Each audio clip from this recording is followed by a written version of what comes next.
এখানে হচ্ছে অনেকগুলো ফুল তুলে নিয়েছি, তবে ফুলের পরিমাণটা এখানে কম দেখাচ্ছে। আরও অনেক ফুল ছিল, সেই ফুল দিয়ে আমি মালা গেঁথে নিয়েছি। আর এই ফুলগুলো অবশিষ্ট ছিল, তোমাদের সাথে শেয়ার করলাম। তো বেশি ফুল যখন ছিল সেটা দেখাতে পারিনি। তো যাই হোক, মালা গাঁথার একটাই কারণ, যেহেতু ঝরা বেঁধেছি, ঝরাতে জল দিতে গেলে ফুল মালা লাগে, তাই ছোট্ট করে একটা মালা গাঁথলাম, ঝরাতে দিব। তো হ্যালো সবাইকে, সবাই কেমন আছো? আশা করি ভালো আছো, আর আমি ভালো আছি।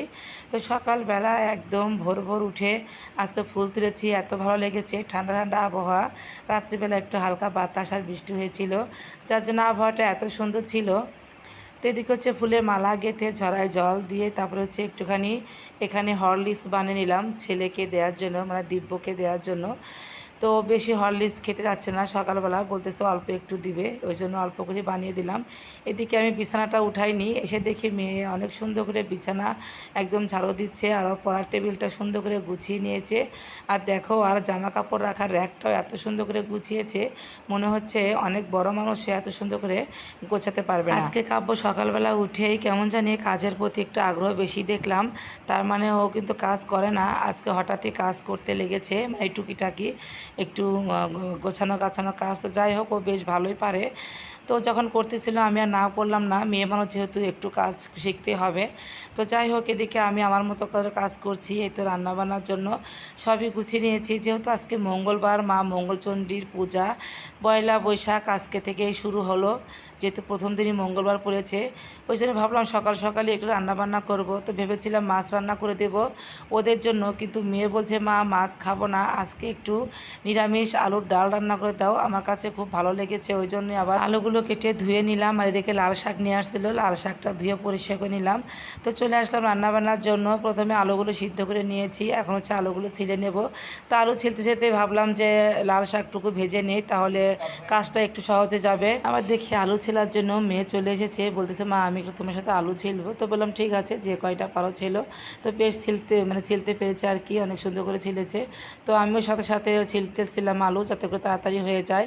তো এদিকে আলু ছেলা হয়ে গেছে, কিন্তু আমার শাক ভাজা হয়নি। তো আমি হাত দিয়ে একটা আলুগুলো ম্যাশ করে নিচ্ছিলাম, একটু ম্যাশ করে নিলে আলুর তরকারিটা ঘনও হবে আর খেতেও বেশি মজা লাগে।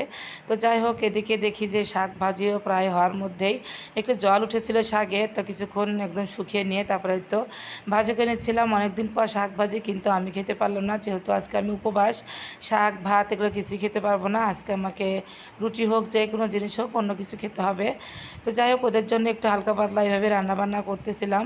তো শাক ভাজি নামিয়ে নিয়ে তারপর হচ্ছে আলুর তরকারিটা রান্না করব। জিরা ফোড়ন দিয়ে দিয়েছি, আর আলুগুলো দিয়ে কিছুক্ষণ এমনিতেই তেলে ভাজি করে নেব, তারপর হচ্ছে মশলা দিয়ে দেব। তো এইভাবে আলুর তরকারি কে কে রান্না করা অবশ্যই সবাই কিন্তু জানাবে। তো আমার বাড়িতে প্রায়ই আলুর তরকারি রান্না করা হয়, কারণ আলু সবাই খুব পছন্দ করে। আর যে কোনো ঝোলের মধ্যে আলু দেই, আলু তো খেতে বেশ ভালোই লাগে আমার কাছে। এখন আর তরকারি খাওয়ার জন্য তেমন কোনো সবজি খুঁজে পাই না, তাই আলুটা একটু স্বাদ লাগে, আলুটাই দেই, রান্না করি বেশি। তো যাই হোক, এই তো মশলা দিয়ে কষে নিলাম, এখন একটু পরিমাণ মতন ঝোল দিয়ে দেবো, তারপর কিছুক্ষণ জাল দিয়ে হচ্ছে ঝোলটা নামিয়ে নেব। তো যাই হোক, কালারটা কিন্তু বেশ অনেক সুন্দরই হয়েছে, আর খেতেও নাকি অনেক মজা হয়েছিল, যদিও আমি খাইনি। কিন্তু মেয়েকে দিয়ে প্রথমে যখন আমি চাখিয়েছিলাম যে লবণ ঠিকঠাক হয়েছে কি না, ও বলতেছিল না একদম সব পারফেক্ট, ঝাল ঝাল হয়েছে, ওর কাছে তো খুব পছন্দ ঝাল। তো যাই হোক, এই তো এখন একটু গরম মশলা বাটা দিয়ে দেবো। আজকে হচ্ছে গরম মশলা বেটেই নিয়েছি, অনেকদিন হলো বাটা হয় না, ওই আমান চলাই দিয়ে দেই। তো যাই হোক, এই তো বাটাটা দিয়ে কিছুক্ষণ জাল দিয়ে তারপর হচ্ছে ঝোলটা নামিয়ে নেব। যতই আমরা গৃহিণীরা উপবাস থাকি না কেন, আমাদের রান্নাবান্না থেকে কখনোই ছুটি নেই, সবার জন্য যত্ন করে রান্নাটা করতে হয়, সে যাই রান্না করি না কেন। তো যাই হোক, এই তো সকাল থেকে রোদের কোনো ভাব দেখলাম না, এখন ধীরে ধীরে প্রায় রোদ উঠেই গেছে। তো বেলা প্রায় এখন ওই 12টার মতো বাজে, 12:30 মতো। তো যাই হোক, অনেক সুন্দর রোদ উঠেছে। রান্না শেষ হতে না হতে ঠাকুরমশাই এসে পূজা করে দিয়ে চলে গেল। তারপর হচ্ছে আমার যা বসে বসে পাঁচালি পড়তেছিল, আমি শুনতেছিলাম আর কি। তো যাই হোক, পাঁচালি পড়া শেষ, তো এখন প্রসাদ খাবার পালা। তো একটু প্রসাদ খেলাম, এই তো ফল প্রসাদ, সাবু, সাথে হচ্ছে গোলাপ প্রসাদ।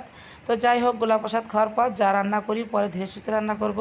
তো আজকের ভিডিওটা এর পর্যন্তই। ভিডিওটা ভালো লাগলে অবশ্যই লাইক কমেন্ট শেয়ার পাশে থেকে। তোমরা কে কে মা মঙ্গলচণ্ডী উপবাস করো অবশ্যই কিন্তু জানাবে। টাটা।